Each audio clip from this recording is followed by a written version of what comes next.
Hello दोस्तों, स्वागत है आपका आपके अपने यूट्यूब चैनल चर्चा विद गौरांश यूट्यूब चैनल पर। आपको पता होगा उत्तर प्रदेश लेखपाल भर्ती का नोटिफिकेशन जारी हो गया है। वहीं यूपी पुलिस का भी कुछ दिनों में नोटिफिकेशन आ जाएगा और उत्तर प्रदेश शिक्षक पात्रता परीक्षा यानी यूपीटीईटी की जो परीक्षा है वो आपकी 23 जनवरी को प्रस्तावित है। इन्हीं सबको ध्यान में रखते हुए अब हम आपके लिए हिंदी की लगातार प्रैक्टिसेस लेकर के आए हैं। अब आपको डेली हिंदी की प्रैक्टिस मिलेगी। तो अगर अभी तक आपने हमारे चैनल चर्चा विद गौरांश यूट्यूब चैनल को सब्सक्राइब नहीं किया है तो इसे सब्सक्राइब कर लें, नोटिफिकेशन बेल को दबा लें ताकि हमारा आने वाला वीडियोस का लिंक आपको तुरंत मिल जाए या नोटिफिकेशन आपको तुरंत मिल जाए। तो चलिए ज़्यादा देर ना करते हुए शुरू करते हैं पहले क्वेश्चन के साथ। पहला प्रश्न आपका दिया है, विद्यालय में है, यहाँ पर पूछा गया विद्यालय में संधि कौन सी है। तो आपको बता दें विद्यालय का जब आप विग्रह करेंगे तो होता है विद्या प्लस आलय, जो कि दीर्घ संधि बनता है। लेकिन यहाँ दीर्घ संधि नहीं दिया इसलिए ये दीर्घ स्वर संधि का उदाहरण है। ऑप्शन नंबर ए आपका बिल्कुल करेक्ट हो जाएगा, स्वर संधि। वहीं देखते हैं व्यंजन संधि के कुछ उदाहरण देख लेते हैं।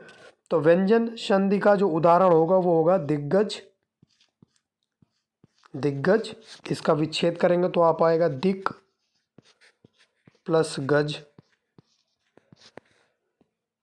और व्यंजन संधि का होगा वांग्मय, ये बहुत पूछा जाता है, वांग्मय।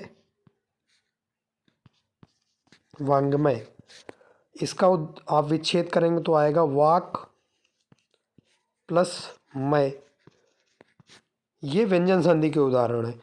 विसर्ग संधि में विसर्ग संधि का जो उदाहरण होगा वो होगा निश्चय, जिसका विच्छेद मिलेगा निह प्लस चय। और नीरव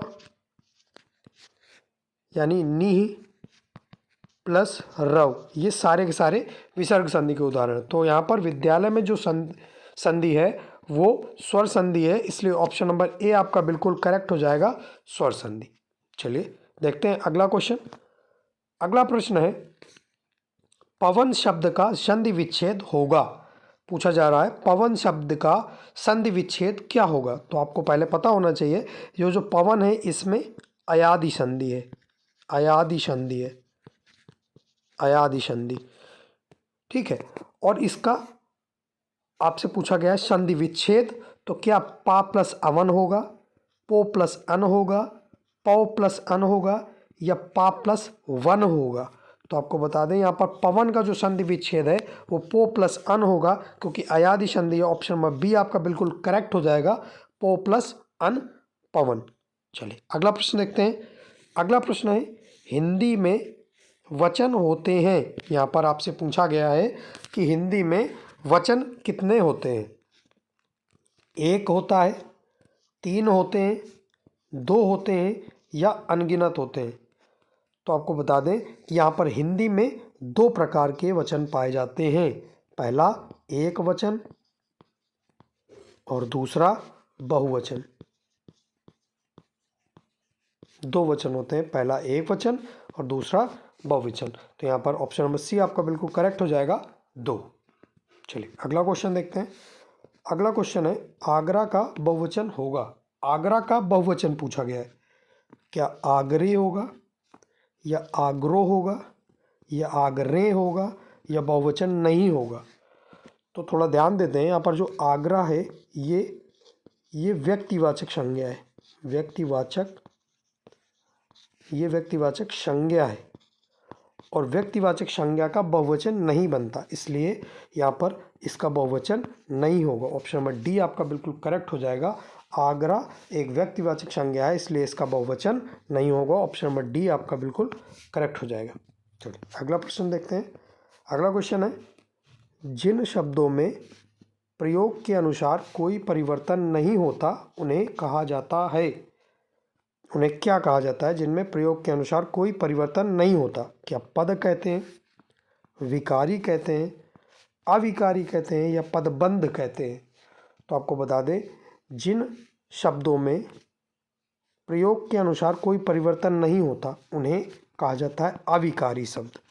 मतलब जैसे जिन शब्द कोई जो शब्द ऐसे होते हैं जो लिंग, वचन और कारक के अनुसार परिवर्तित नहीं होते वे अविकारी। जो परिवर्तित होते हैं वो विकारी कहलाते हैं। यहाँ पर आपसे पूछा है परिवर्तन नहीं होता इसलिए अविकारी हो जाएगा। ऑप्शन नंबर सी इसका बिल्कुल करेक्ट हो जाएगा। चलिए अगला क्वेश्चन देखते हैं। अगला क्वेश्चन है शब्द के सही रूप का चयन कीजिए। यहाँ पर पूछा गया है सही शब्द क्या है, मतलब वाक्य शुद्ध शब्द शुद्धि है। तृष्णा, सारे तृष्णा ही लिखे हैं लेकिन आपको इसमें बताना है करेक्ट क्या है। यहाँ पर तृष्णा ये वाला करेक्ट होता है। ऑप्शन नंबर डी आपका बिल्कुल करेक्ट हो जाएगा। ऑप्शन नंबर डी तृष्णा। चलिए अगला क्वेश्चन देखते हैं।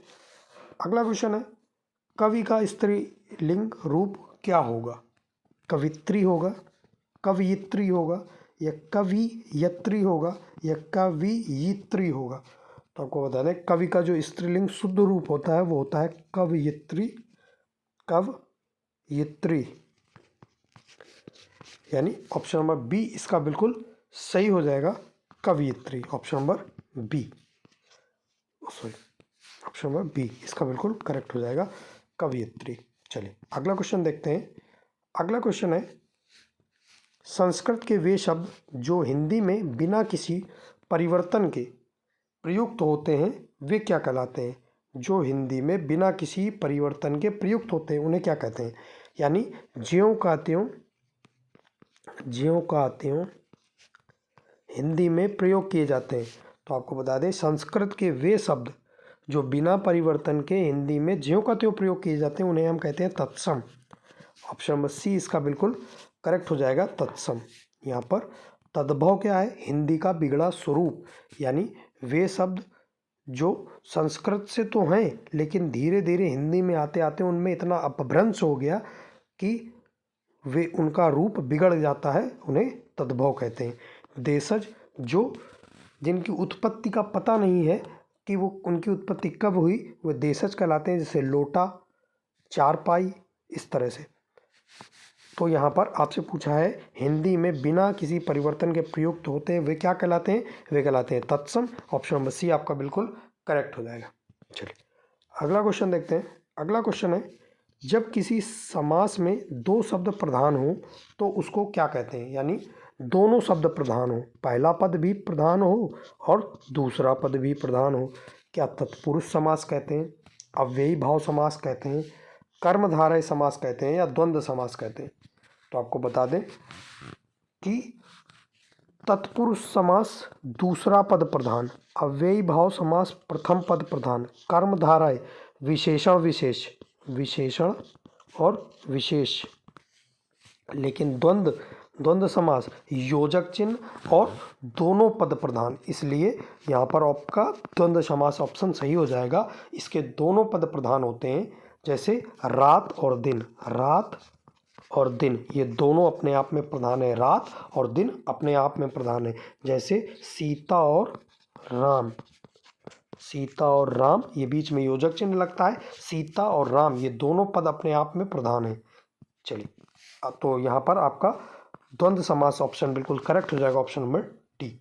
अगला क्वेश्चन देखते हैं। यहाँ पर पूछा गया है कि शुद्ध शब्द कौन सा है? ये सब उज्ज्वल लिखे हैं, आपको बताना है इनमें उज्ज्वल कौन सा सबसे शुद्ध है। तो आपको बता दूं उज्ज्वल का डबल जा लगाने के बाद वा और ला ये शुद्ध रूप होता है उज्ज्वल का। अब देखते हैं किस में लिखा है। ऑप्शन नंबर बी में ये उज्ज्वल लिखा है, इसलिए ऑप्शन नंबर बी आपका बिल्कुल करेक्ट हो जाएगा, उज्ज्वल। चलिए अगला क्वेश्चन देखते हैं। अगला क्वेश्चन है अनुरक्त का विलोम शब्द है। अनुरक्त का विलोम शब्द पूछा है। अनुरक्त का विलोम क्या होगा? आसक्त होगा, निरक्त होगा, विरक्त होगा या आरक्त होगा? तो आपको बता दें अनुरक्त का जो विलोम होगा वो होगा विरक्त। अनुरक्त का जो विलोम होगा वो होगा विरक्त। ऑप्शन नंबर सी यहाँ पर बिल्कुल करेक्ट हो जाएगा, विरक्त। चलिए अगला क्वेश्चन देखते हैं। अगला क्वेश्चन है निम्न में से किस समूह में सभी शब्द तत्सम है? आपसे पूछा गया है सारे के सारे शब्द तत्सम है। तो एक बार देखते हैं, नीचे से देखना चालू करते हैं। निष्ठुर, चम्मच, हाथी, कार्य, ओट्स, किताब, नानी, चाकू, काष्ठ, घृत, घोड़ा, कारीगर, शर्करा, पवन, ज्येष्ठ, अग्नि। तो आपको बताना है इनमें सारे के सारे तत्सम बताने हैं। तो यहाँ पर हाथी ये तद्भव है, ये नहीं होगा। किताब ये भी तद्भव है। घोड़ा ये भी तद्भव है। शर्करा, पवन, ज्येष्ठ और अग्नि, ये ऑप्शन में ए आपका बिल्कुल करेक्ट हो जाएगा। शर्करा, पवन, ज्येष्ठ और अग्नि ये सारे के सारे तत्सम रूप में हैं और बाकी किसी न किसी में तद्भव दिया हुआ है। ऑप्शन में ए आपका बिल्कुल करेक्ट हो जाएगा। चलो अगला क्वेश्चन देखते हैं। अगला क्वेश्चन है किस शब्द में कु उपसर्ग नहीं है? आपसे पूछ रहा है कु उपसर्ग का प्रयोग किस में नहीं हुआ। तो देखते हैं किस में, क्या कुरूप में नहीं हुआ, कुकर्म में नहीं हुआ, कुचाल में नहीं हुआ कि कुशल में नहीं हुआ।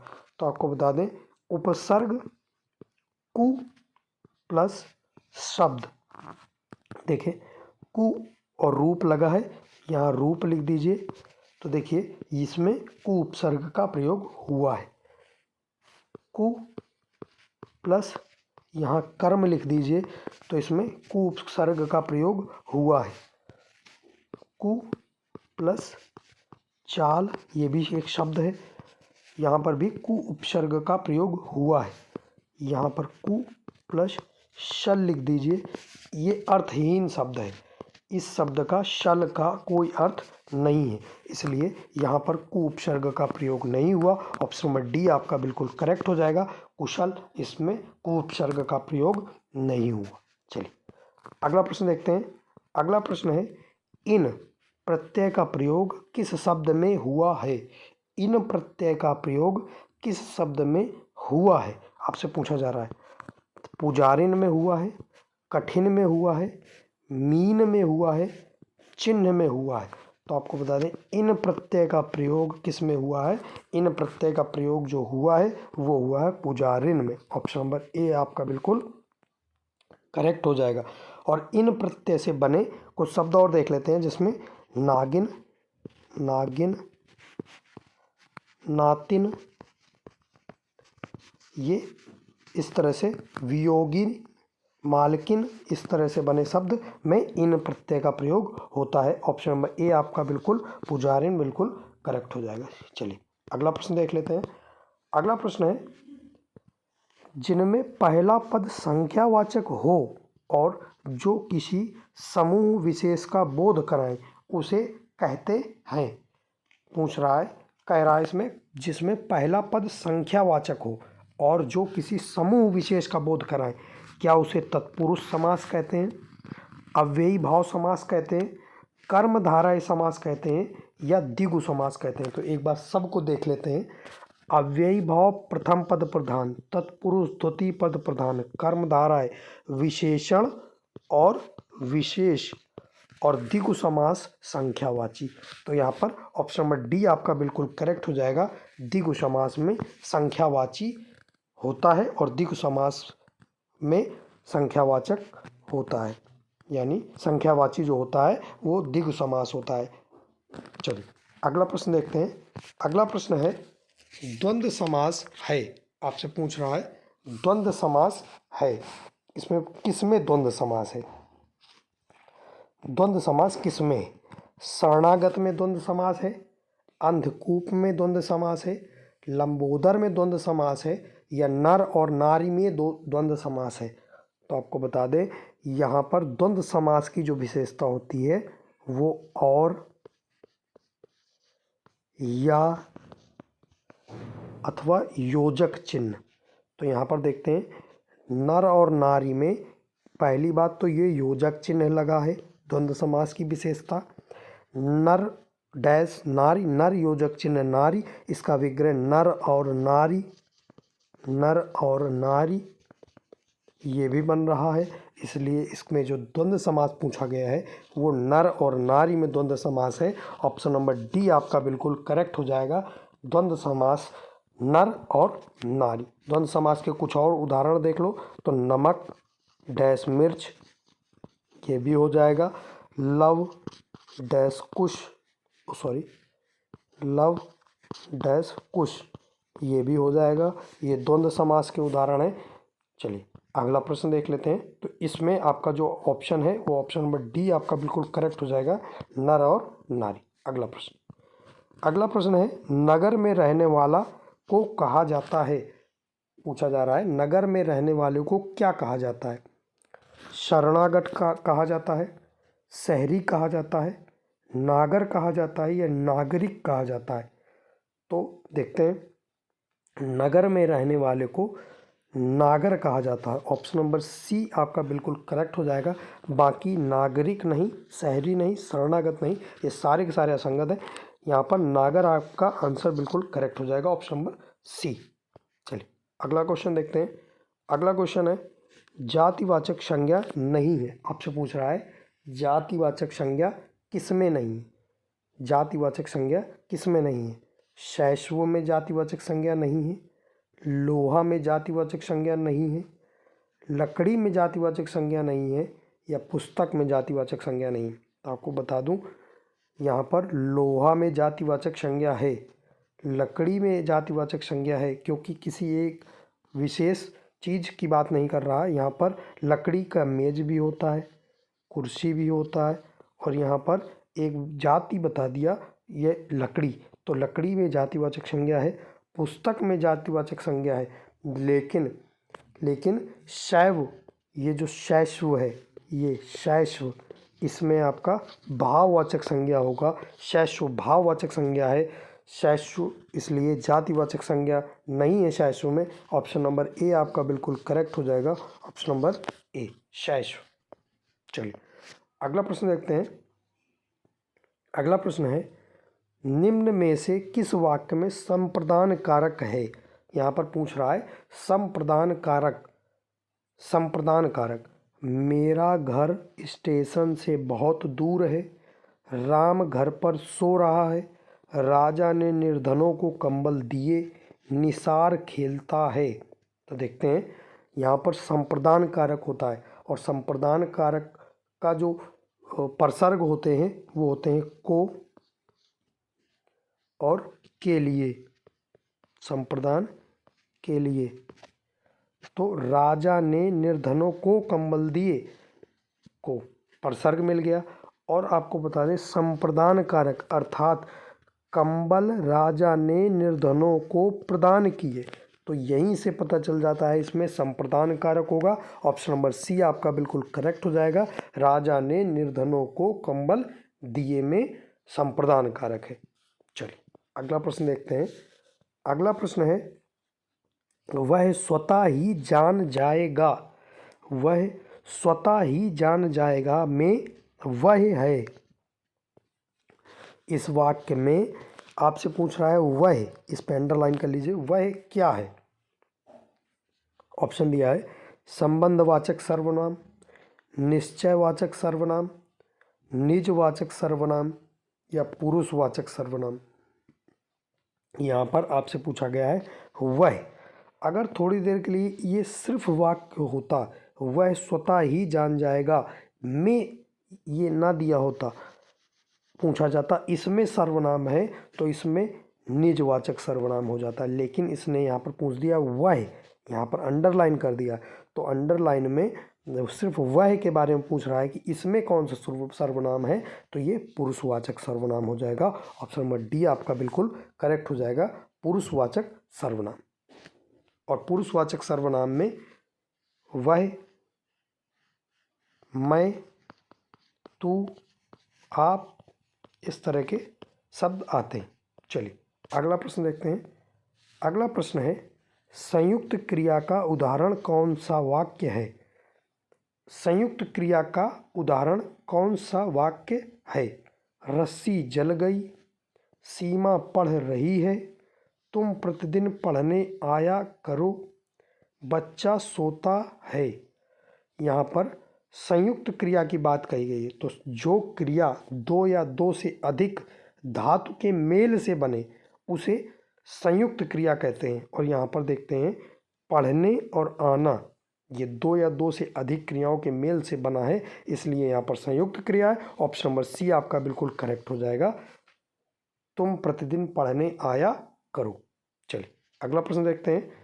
अगला प्रश्न है सरल या साधारण वाक्य किसे कहते हैं। पूछा जा रहा है सरल या साधारण वाक्य किसे कहते हैं। जो छोटा हो, जिसका अर्थ सरलता से समझ में आ जाए, जिसमें एक कर्ता और अनेक क्रियाएं हों, या जिसमें एक उद्देश्य, एक विधेय और एक ही क्रिया हो। तो आपको बता दें सरल और साधारण वाक्य उसे कहते हैं जिसमें एक उद्देश्य, एक विधेय और एक ही क्रिया हो। एक उद्देश्य, एक विधेय और एक ही क्रिया। एग्जाम्पल के तौर पे देख लेते हैं। एग्जाम्पल के तौर पे जैसे मैं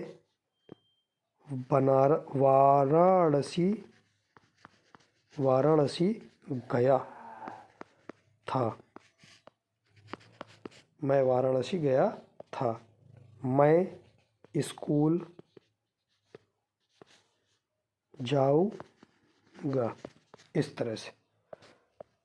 तो जिसमें एक उद्देश्य, एक विधेय और एक ही क्रिया हो। ऑप्शन नंबर डी आपका बिल्कुल करेक्ट हो जाएगा। साधारण वाक्य, सरल वाक्य जिसमें एक उद्देश्य, एक विधेय और एक ही क्रिया हो। चलिए अगला प्रश्न देखते हैं। अगला प्रश्न है मोहन बाजार जा रहा है, इस वाक्य में उद्देश्य है। मोहन बाजार जा रहा है, इस वाक्य में उद्देश्य है। कौन उद्देश्य है। मोहन, बाजार, घूमना या खरीदारी। तो आपको बता दें यहाँ पर वाक्य में मोहन जो है ये कर्ता है और इसे ही उद्देश्य कहेंगे। तो उद्देश्य पूछ रहा है, मोहन बाजार जा रहा है में उद्देश्य है, तो उद्देश्य इसमें हो गया मोहन। ऑप्शन नंबर ए आपका बिल्कुल करेक्ट हो जाएगा। उद्देश्य जो हो गया वो मोहन हो गया। चलिए अगला प्रश्न देखते हैं। अगला प्रश्न है निम्न में से मिश्रित वाक्य क्या है। मिश्रित वाक्य पूछा है। वर्षा हो रही है, मैं पढ़ता हूँ और वह खेलता है, सुधीर पढ़ता है, मैंने सुना है कि नीना पास हो गई है। आपसे पूछ रहा है मिश्रित वाक्य। मिश्रित वाक्य तो यहाँ पर मिश्रित वाक्य ऑप्शन नंबर डी हो जाएगा। मैंने सुना है कि नीना पास हो गई है। इसमें मिश्रित वाक्य जो हो जाएगा वो ये होगा, मैंने सुना है कि नीना पास हो गई है। चलिए ऑप्शन नंबर डी आपका बिल्कुल करेक्ट हो जाएगा। और मिश्रित वाक्य की अगर पहचान अगर आप जानना चाहते हैं तो इसमें क्या होता है, एक साधारण वाक्य के अतिरिक्त उसी के अधीन एक दूसरा उपवाक्य हो, उसे मिश्रित वाक्य कहते हैं। जैसे मैंने सुना है, अब ये एक वाक्य कंप्लीट हो गया लेकिन इसी के अधीन एक वाक्य आ गया कि नीना पास हो गई है। ये उपवाक्य हो गया। तो यहाँ पर मिश्रित वाक्य जो है वो है मैंने सुना है कि नीना पास हो गई है। ऑप्शन नंबर डी आपका बिल्कुल करेक्ट हो जाएगा। चलिए अगला प्रश्न देखते हैं। अगला प्रश्न है किसी के कथन को उद्धृत करते समय किस विराम चिन्ह का प्रयोग किया जाता है। किसी के कही गई बात को वैसे का ही वैसा लिखने के लिए, सेम टू सेम लिखने के लिए किस चिन्ह का प्रयोग किया जाता है। क्या विस्मयवाचक चिन्ह का प्रयोग किया जाता है, अवतरण या उद्धरण चिन्ह का प्रयोग किया जाता है, निर्देशक चिन्ह का प्रयोग किया जाता है या प्रश्नवाचक चिन्ह का प्रयोग किया जाता है। तो एक बार देख लेते हैं। ये विस्मयवाचक चिन्ह जो होता है वो आपका एक्सक्लेमेशन मार्क ऐसे होता है, प्रश्नवाचक चिन्ह ऐसे होता है, निर्देशक चिन्ह योजक चिन्ह और निर्देशक चिन्ह में थोड़ा अंतर होता है। योजक चिन्ह थोड़ा छोटा होता है और निर्देशक चिन्ह थोड़ा बड़ा होता है। ये निर्देशक चिन्ह है। और अवतरण और उद्धरण चिन्ह, अवतरण उद्धरण चिन्ह ऐसे और बंद, ये अवतरण और उद्धरण चिन्ह होता है। तो किसी की कही गई बात को वैसे का वैसा लिखने के लिए, सेम टू सेम लिखने के लिए अवतरण और उद्धरण चिन्ह का प्रयोग करते हैं। ऑप्शन नंबर बी आपका बिल्कुल सही हो जाएगा। ऑप्शन नंबर बी, अवतरण और उद्धरण चिन्ह। अगला प्रश्न है, सही विराम चिन्हों वाला वाक्य है, पूछ रहा है सही विराम चिन्ह वाला वाक्य कौन सा है। जो पत्र आज आया कॉमा कहाँ है और क्वेश्चन मार्क लगा है। जो पत्र आज आया कहाँ है, कहाँ में ऐसे होता है, ये कहाँ ऐसे लिखा जाता है ऐसे, तो देख लीजिएगा यहाँ पर करेक्शन है। जो पत्र आज आया, यहाँ कॉमा नहीं लगा, कहाँ है तो ये तो पहले ही गलत हो जाता है। जो पत्र आज आया कॉमा लगा है, कहाँ है, यहाँ फुल स्टॉप लगा है। अब प्रश्नवाचक शब्द के साथ फुल स्टॉप यानी पूर्ण विराम नहीं आता, तो ये भी गलत हो जाता है। प्रश्नवाचक वाक्य के शब्द के साथ विस्मयादिबोधक चिन्ह नहीं आता, तो ऑप्शन नंबर बी भी आपका बिल्कुल गलत हो जाता है। जो पत्र आज आया कॉमा कहाँ है, कहाँ प्रश्नवाचक शब्द और प्रश्नवाचक वाक्य चिन्ह, तो ऑप्शन नंबर ए आपका बिल्कुल करेक्ट हो जाएगा। सही विराम चिन्हों वाला जो वाक्य है वो है जो पत्र आज आया कॉमा कहाँ है और क्वेश्चन मार्क। चलिए अगला प्रश्न देखते हैं। अगला प्रश्न है, शेर को सामने देखकर यह वाक्य किस मुहावरे से पूर्ण होगा, आपको बताना है। शेर को सामने देखकर आगे ऐसा कौन सा मुहावरा इसमें फिट करना है, सेट करना है। मैं 7वें आसमान पर पहुंच गया, मैं आग बबूला हो उठा, मैंने आसमान सर पर उठा लिया, मेरे प्राण सूख गए।